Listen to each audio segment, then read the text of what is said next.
buenas noches.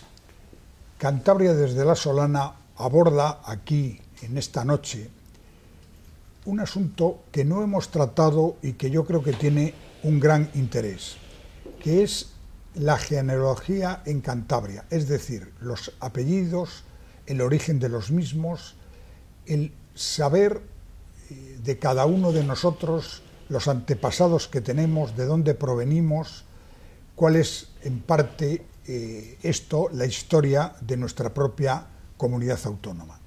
Y para ello, nada mejor que hablar con José Antonio Gómez. Muy buenas noches. Muy buenas noches, Manuel Ángel. Que es el presidente de la Asociación Cántabra de Genealogía, la que estudia nuestros orígenes, nuestros antecedentes y, de manera singular, los apellidos.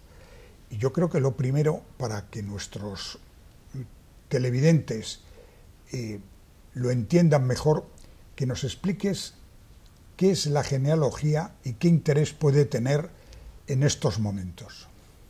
Bien, pues mira, lo primero que te voy a decir es que nuestra asociación, que nació hace ya más de 10 años, hemos cumplido ya 12 años, realmente somos un grupo de amigos, de conocidos, que decidimos en un momento determinado sumarnos a este carro de crear una asociación para intercambiar entre nosotros la información que cada uno de forma particular ha ido acumulando a lo largo de los años. Somos gente que tenemos una cierta curiosidad por las raíces de nuestras propias familias. Luego esa curiosidad se va extendiendo y cuando te das cuenta empiezas a analizar todos los padrones de un determinado valle, de un determinado pueblo.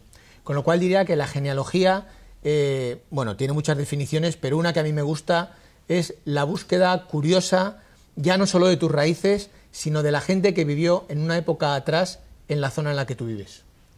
Bien, y lógicamente esto se trata de buscar nuestros ancestros, de ir mirando hacia atrás. Más o menos una persona normal, no estoy hablando de una familia que por haber sido con antecedentes nobiliarios tenga mucha documentación, pero sí una persona común. ¿Hasta dónde puede llegar buscando sus antecedentes en los registros, etcétera? Sí, mira, normalmente todos empezamos con esta afición, buscando, preguntando en casa a la familia, ¿no? Como yo digo, la hoja cero de partida siempre es tus bisabuelos y tus tatarabuelos, ¿no? Todos tenemos 8 bisabuelos, 16 tatarabuelos y esa es la hoja cero. Con lo cual fácilmente cuando uno habla en casa con sus padres, incluso con los que tienen la suerte todavía de tener abuelos vivos, les preguntan y empiezas a tomar notas. Pues fulanito, el abuelo, nació en tal pueblo y más o menos en este año. Y entonces ese es el germen, el punto de partida, a partir del cual tú empiezas a investigar. Porque la pasión de esto, más allá de encontrar cosas, es el camino, ¿no? La investigación.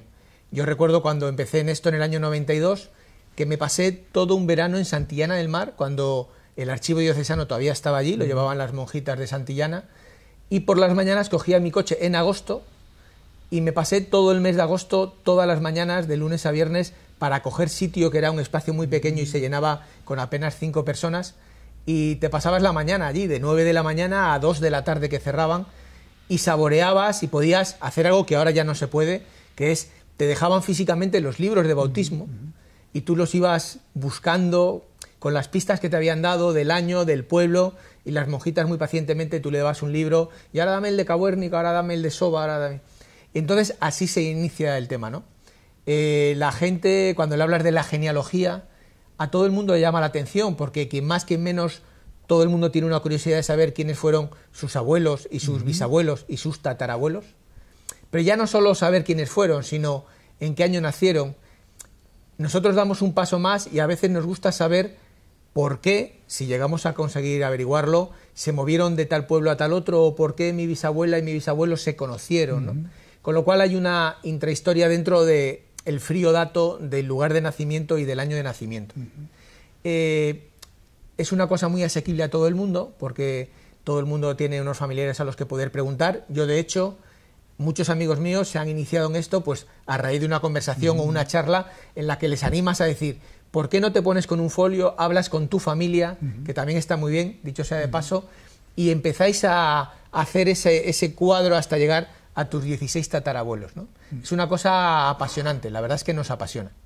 ¿Tú crees que se puede llegar más o menos hasta 4 generaciones anteriores, 5? Bueno, ese es el punto de partida.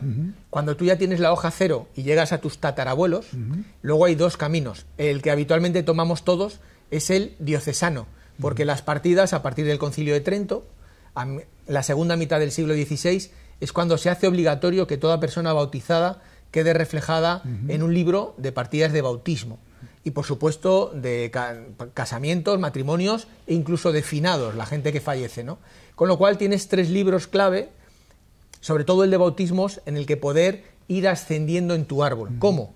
Las partidas de bautismo, que como digo, empezaron en 1570, 1600, vamos a decir, tienen la cosa de que está el bautizado, están el nombre y origen de sus padres y normalmente los 4 nombres de sus 4 abuelos y los pueblos de procedencia de esos abuelos. Lamentablemente, claro, en la partida de bautismo no te dice qué edad tienen los padres en el momento en que bautizan al bautizado, pero tú tienes que hacer una hipótesis hacia atrás de entre 20 y 30 años y buscar en el libro correspondiente del pueblo, no del pueblo del bautizado, que ese ya le tienes la partida, sino del que dice que son oriundos sus padres. Normalmente la madre y el nacido suelen ser del mismo pueblo, pero con el padre quizá venga ya de otro pueblo y te lo dice claramente en la partida. Hay partidas mucho más ricas, en las que el sacerdote se explaya mucho más y da muchos más detalles, ya no solo de padres, abuelos, sino de padrinos y procedencia de los padrinos. Y entonces esto es una carrera hacia atrás, siempre como Tarzán. Para coger una liana tienes que no haber soltado la anterior, con lo cual cada paso cierto hacia atrás tiene que ser con 2 generaciones por lo menos. A mí me hizo mucha ilusión en el año 92 cuando llegué a San Mamés de Meruelo, por ejemplo, uno de los pueblos cántabros, Inés Ortiz Rocillo, una antepasada mía, que nació en 1620. Bueno. Esa fue la rama, digamos, dedicándole un mes entero a no salir del archivo diocesano, en el que más avancé, porque también tengo que decir que cada paso que das hacia atrás multiplicas por 2 los posibles caminos a seguir. Hay gente que solamente le gusta llevar la rama materna, hay gente que es mucho más complicada por el tema de pérdida de apellido. La rama paterna es mucho más sencilla porque mantienes tu primer apellido. Normalmente el inicio en la genealogía siempre es porque quieres tus 2 primeros apellidos, el de tu padre y el de tu madre, quieres ver hasta dónde eres capaz de llegar hacia atrás. Pues bien, eso luego se complica en el momento en el que quieres ser más ambicioso y quieres también no solamente tu padre y tu madre, sino 3º, 4º, 5º apellidos, ¿no? Que se van perdiendo por las ramas maternas.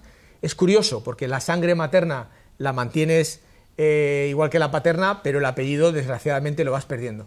Se puede llegar muy atrás. Ya te digo que con libros parroquiales puedes llegar perfectamente a 1600, y luego tienes una segunda rama, que es la civil, que serían los padrones civiles, pero esos empezaron normalmente en 1870, suelen ser los primeros padrones civiles que tenemos.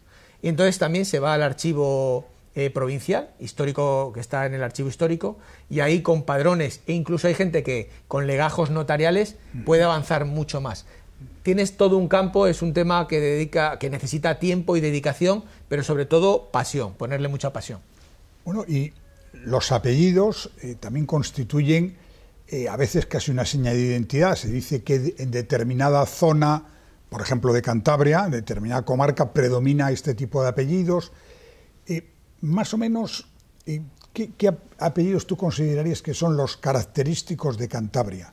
Sí. Esos apellidos que dices, hombre, este muy probablemente es cántabro, sí, o tiene antepasados cántabros. Sí, claro. Mira, cuando tú oyes hablar de un Mantecón, de un Ortiz, de un Pelayo, sabes que son de los valles cántabros, bien del Pasiego, bien del Valle de Soba. Un Martínez de Rozas, sabes que es del Valle de Soba. Pero nosotros en Ascajen, en la asociación que tenemos, y que nos gusta además darla a conocer, por lo cual agradezco muchísimo la invitación que nos habéis hecho. Luego hablaremos de la asociación. Luego hablaremos de la asociación. Decimos que todo apellido es importante desde el momento de que la mayoría de nosotros tenemos apellidos tremendamente comunes. Lo que pasa es que cuando tú hablas de un Fernández o un Gómez o un Álvarez y piensas que es una cosa de menos empaque, y es verdad que es de menos empaque, para cada persona que profundiza en su árbol es su apellido, ¿no?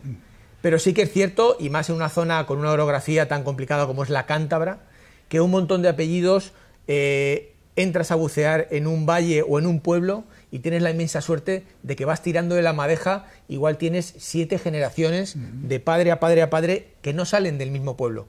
Eso tiene la inmensa facilidad de que cuando vas a consultar al archivo y coger los libros de bautismo, en un mismo libro de bautizados, que puede barrer perfectamente 40, 50 años, puedes tener a 2 y 3 generaciones en el mismo libro. Te puedes imaginar pues la alegría que uno siente el investigador cuando ve que va avanzando mucho en una línea y no sale de su propio pueblo, ¿no?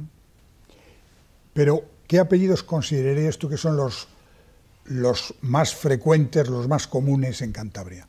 Bueno, yo diría Ortiz es muy común, Martínez de Rozas es muy común, Pelayo, Mantecón, Cobo, Mazón, o sea, habría muchísimos, te podría decir, sí. Bien, vamos a hablar un poco precisamente de la asociación, de la que hemos hablado antes. ¿En qué consiste esta asociación? ¿Quiénes la formáis? Sí. ¿Y qué tipo de actividad desarrolláis? Mira, actualmente, como te dije, tenemos algo más de 10 años de andadura. Como cualquier otra asociación, tenemos nuestra asamblea anual, que vamos cambiando de sitio en Cantabria donde celebrarla, allá por abril, mayo cada año, y somos actualmente 64 socios, de los cuales aproximadamente la mitad vivimos en Cantabria y la otra mitad es gente que quizá a través de nuestra página web se ha enterado de la existencia de la asociación y ha querido formar parte de ella, ¿no? Nos manda su solicitud y, como te digo, de los 64 la mitad son gente que o bien vive en otros sitios de España, mayoritariamente en Madrid, o incluso tenemos gente que vive en Sudamérica y que tiene raíces quizá cántabras y le interese también estar vinculado. Pero nosotros sí que nos interesa que nuestros asociados aporten un cierto trabajo a la asociación, porque el que tan solo quiere una información, se la damos sin ningún tipo de problema, pero les animamos a que consulten en nuestra página. Nosotros publicamos una revista semestral, con lo cual cada año sacamos 2 revistas de Ascagen y las colgamos en nuestra página web, con lo cual tenemos ya un número muy importante de más de 25 revistas en las que hay artículos de nuestros asociados muy interesantes, con lo cual animo a todo el mundo que tenga cierta curiosidad, que poniendo Asociación Cántabra de Genealogía le va a aparecer nuestra página y ahí va a tener un montón de información. Pero nosotros a nuestros asociados sí que les pedimos el pequeño esfuerzo de que colaboren en la digitalización y transcripción de los libros. Es muy importante. Afortunadamente los medios cada vez son más modernos y permiten coger un libro y digitalizarlo de una manera rápida.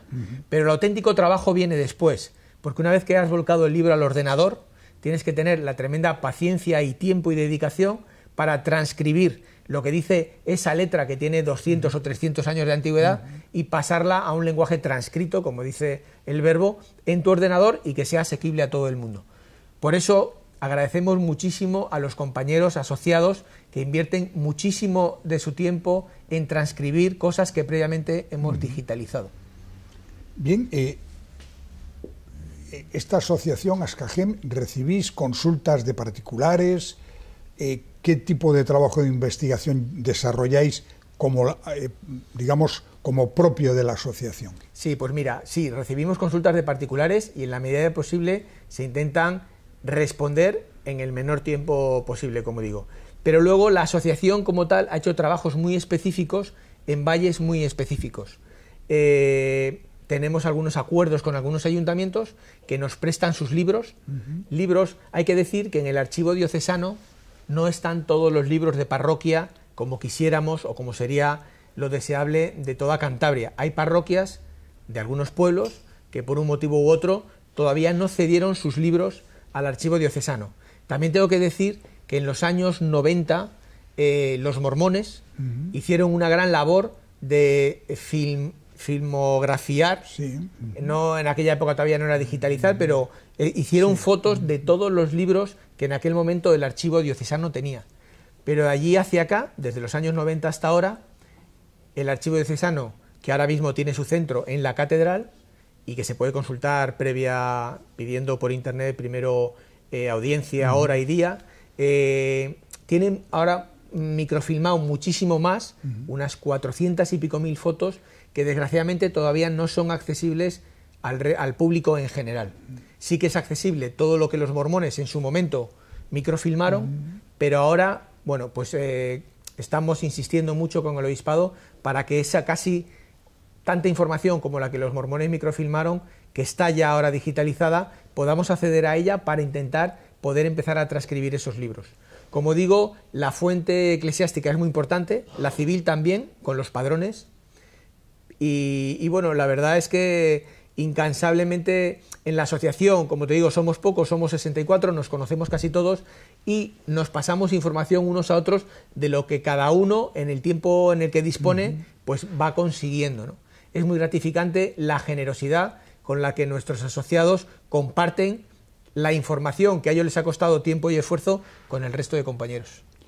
Bueno, la heráldica me imagino que es una rama paralela, colateral, a lo que es el estudio de nuestros apellidos, de nuestros genes, sí, de la genealogía. ¿Vosotros trabajáis con los escudos, con todo ese patrimonio que hay en Cantabria, en las casonas, en los palacios? Bueno, trabajamos muy tangencialmente. Sí que es verdad que tenemos asociados muy expertos en heráldica, me vienen a la memoria ahora un par de compañeros, y ellos sí que hacen una investigación muy exhaustiva de ese asunto. Nosotros en la genealogía en general no.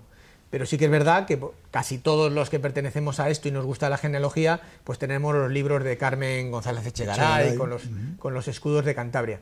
Y sí que alguna vez nos hemos planteado incluso hacer un nuevo análisis partiendo de los libros de Carmen para hacer una especie de compendio o de índice todavía más ambicioso de toda la gran heráldica que nuestros pueblos cántabros tienen, ¿no?, en las casonas. Y lo hemos planteado y posiblemente lo hagamos en el futuro, pero no es nuestro quehacer diario, que es más la búsqueda incansable de esos antepasados, ¿no? Bueno, y como asociación, ¿qué tipo de ayuda recibís, por ejemplo, de los municipios, del Gobierno de Cantabria? Sí, bueno, pues mira, solo tenemos una ayuda, que es del Ayuntamiento de Santander, que es una ayuda que agradecemos muchísimo, son 300 euros al año, y es la única ayuda que la asociación tiene, más luego la cuota que cada asociado da al año, y con eso la verdad es que es con lo que llevamos el día a día y pervivimos. Pero ayudas públicas, la del Ayuntamiento de Santander, proveniente de Cultura, de la Concejalía de Cultura, a los cuales agradecemos muchísimo su colaboración anual. Bien, siempre en Cantabria hemos tenido una especie de fijación especial con la figura de los pasiegos, los apellidos pasiegos, las costumbres pasiegas. ¿Hasta qué punto esos apellidos pasiegos se conservan? ¿Hay algo de realidad en que han sido un grupo muy cerrado y que los apellidos se han conservado? Sí, hoy en día todo eso se ha dinamitado desde el momento en el que hubo tanta transición de gente de los pueblos a las capitales, ¿verdad? Pero sí que es cierto que todo el norte de España, ya no solo en Cantabria, País Vasco, incluso Asturias, esos valles tan cerrados durante decenios, incluso siglos, hicieron que sus apellidos fuesen muy de esa zona y nada más que de esa zona. Hoy todo eso se ha expandido de una manera enorme y no podríamos decir que ningún apellido siga estando enclaustrado en una zona muy concreta geográfica de nuestra geografía, ¿no?, regional. Pero sí que es verdad que, por ejemplo, toda la familia de mi mujer, a la que yo también le he investigado todo su árbol, tiene por parte paterna una gran familia en el Valle de Soba, ¿no?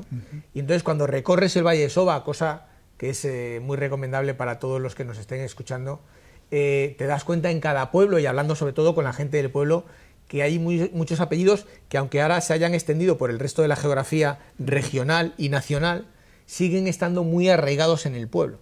También es verdad que la natalidad hoy no es la de hace 80 años y, por tanto, muchos apellidos se pierden por el hecho de que no se tienen ya los niños suficientes que había que tener.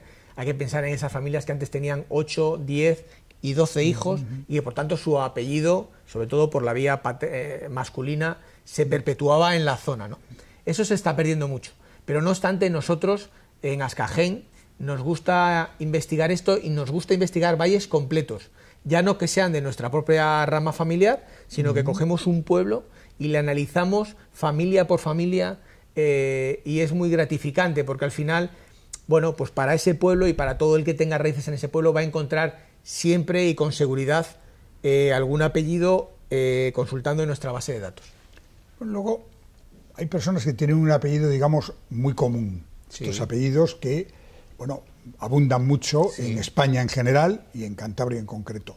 ¿Es posible de un apellido común buscar los antecedentes y hacer ese árbol genealógico? Sí, sin ninguna duda. Mira, mi primer apellido, que es Gómez, yo descubrí, a raíz de esa investigación que te dije que hice en el año 92, que procedía de Burgos, de un pueblo de Burgos, Bilviestre de Muñó, que está a escasos 30 kilómetros de la capital, y ahí tuve la inmensa suerte de avanzar padre a hijo, a hijo, a hijo, pues unas 5 generaciones.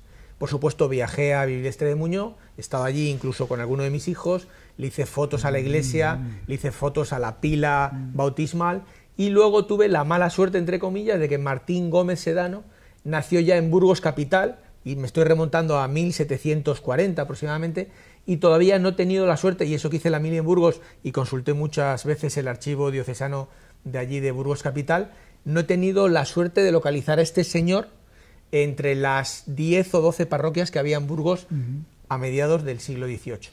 ¿Qué te quiero decir con esto? Que cualquier apellido, sea más común o menos común, es fácil avanzar con él si tienes la suerte de que no se ha movido mucho geográficamente de los pueblos donde habitualmente estaban. Cuando llegabas a las grandes urbes es más complejo porque había más sitios donde le podían haber bautizado y es más complejo. Y luego, por ejemplo, por hablarte de mi apellido materno, que es muy vasco, Izaguirre, sin embargo, este procede de la zona de Luena. Y claro, yo siempre tuve la tremenda curiosidad de saber cómo llegó un Izaguirre al Valle de Luena. Me ha costado muchos años, ya por fin he dado el salto a Guipúzcoa y ya sé el pueblo del que vino este Izaguirre, muy probablemente en una época en la que venía mucha gente a trabajar a la minería.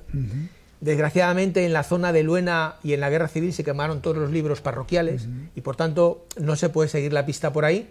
Pero bueno, tirando de la madeja y ayudado por otros compañeros, he conseguido llegar a Guipúzcoa, donde hay muchísimos, como te puedes imaginar, Izaguirres, ¿no? En todo el País Vasco. Te quiero decir con esto que todos los apellidos tienen su historia y cuando son tus propios apellidos alcanzan una relevancia insustituible, ¿no? Entonces yo animo a todo el mundo que nos esté escuchando y que quiera empezar a dar pequeños pasos en el mundo de la genealogía, en que hable con sus padres, hable con sus abuelos, empiece a apuntar en una libreta todo lo que ellos sepan de quiénes eran sus antepasados y a partir de ahí haga una primera visita al archivo diocesano de la Catedral de Santander, donde la verdad es que puede pasar momentos muy gratificantes. Bueno, ya para finalizar, estamos llegando al término de esta conversación. Has hablado casi permanentemente durante esta entrevista de los archivos parroquiales, de el trabajo que la Iglesia ha hecho de mantener una enorme cantidad de documentos que ahora sirven para muchas cosas, entre otras, para que cada persona pueda explorar sus antecedentes.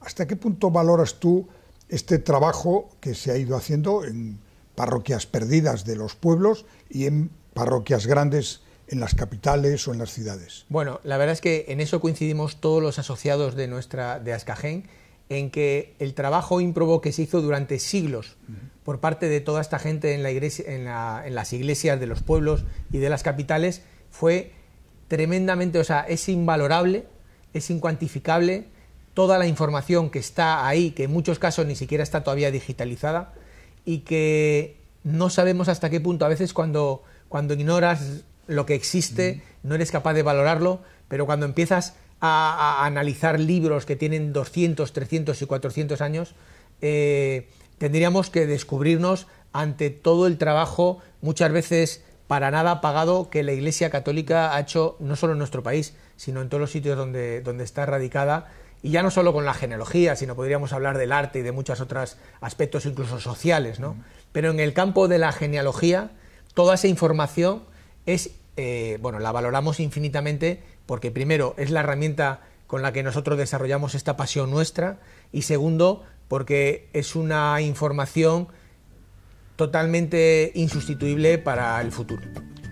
Pues muchas gracias a José Antonio Gómez, presidente de Ascagen, esta Asociación Cántabra de Genealogía, y recomendarles que entren en su página web y ahí pueden encontrar pues cantidad de información o hacer una consulta incluso sobre su propio apellido. Muchas gracias y muchas gracias a vosotros.